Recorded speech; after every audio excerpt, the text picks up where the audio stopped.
ওযু করার পরে আপনি হাত তুলে আল্লাহর কাছে দোয়া করবেন। ওই সময়টা কখন? রাত 4টা থেকে 4:30 বাজে, তাই না? তার মানে আল্লাহ রাব্বুল আলামিন এখন প্রথম আসমানে আছেন। কিভাবে আল্লাহ পাক আছেন সেটা আল্লাহর উপর ছেড়ে দেন, আমাদের এটা নিয়ে ব্যাখ্যা করার দরকার নাই, চিন্তাও করার দরকার নেই। আল্লাহ পাক বলেছেন আমি নেমে আসি, বাস নেমে আসি। এত বেশি বুদ্ধিজীবী হওয়ার দরকার নেই।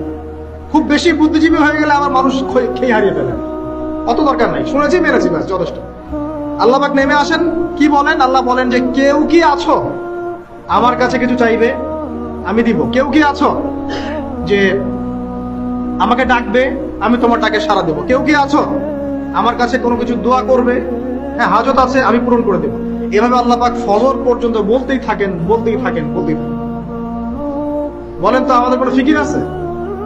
আমরা সবাই ঘুমাই কয়টায়? হয় 1টায়, না 2টায়, না 3টায়, ম্যাক্সিমাম এখনকার। আমি যে বিষয়টা নিয়ে কথা বলছি এটা খুবই কঠিন।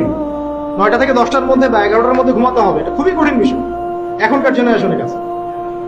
এর জন্য প্রথম যে কাজটা সেটা হলো রাত্রেবেলা স্মার্টফোন আর চালানো যাবে। এশার নামাজ শেষ, ফোন একদম ডয়ারে লক করে রাখবেন। কিছু করার নাই, এটা না করতে পারলে আপনি ঘুমাতে পারবেন না, ঘুমাতে পারবেনই না। এবং এরপর দিনে আসছি, তখন বলছি দিনে কিছু কাজ আছে, দিনের কাজগুলো যদি আমরা ঠিকঠাক মতো করি তাহলে রাতে তাড়াতাড়ি ঘুম আসবে ইনশাআল্লাহ। যদি না করি তাহলে ঘুম আসবে না। তো শেষ রাতে আল্লাহ পাক আসমানে নেমে আসেন, প্রথম আসমানে, এবং এই আহ্বান করতে থাকেন। তাই ওই সময় ওযু করার পরেই আপনি হাত তুলে আল্লাহর কাছে দোয়া করা শুরু করেন। আপনার যত চাওয়া পাওয়া আছে আল্লাহর কাছে ঢেলে দেন, ইনশাআল্লাহ আল্লাহ রাব্বুল আলামিন আপনাকে খালি হাতে ফেরাবেন না ইনশাআল্লাহ। আল্লাহ পাক তো এমন করে বলেছেন যে কেউ হাত তুলেছে আল্লাহর কাছে আর আল্লাহ পাক সেটাকে খালি ফিরিয়ে দিবেন, এটাতে আল্লাহ লজ্জা বোধ হয়। কথা বুঝতে পারছেন?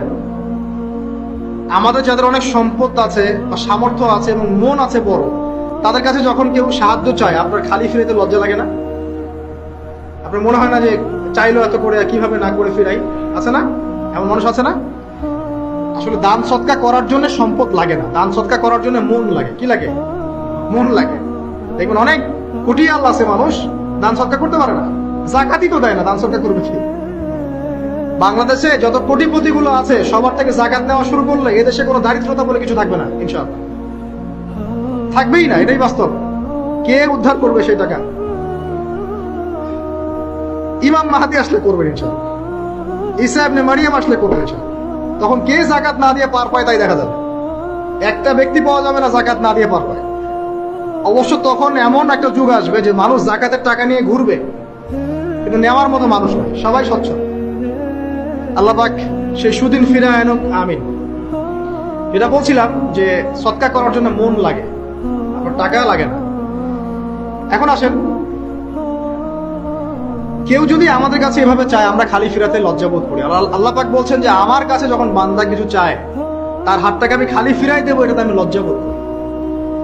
দোয়া করলে কয়েকটা বিষয় একটা হবেই, হয় আপনি সাথে সাথে সেটা পাবেন, না হলে একটু দেরিতে পাবেন, না হলে আল্লাহ পাক সেটা জমা করে রাখবেন পরকালের জন্য। পরকালে যখন আপনি দাঁড়াবেন আল্লাহর সামনে, আল্লাহ বলবেন দুনিয়াতে তুমি এই বিষয়গুলো চেয়েছিলে,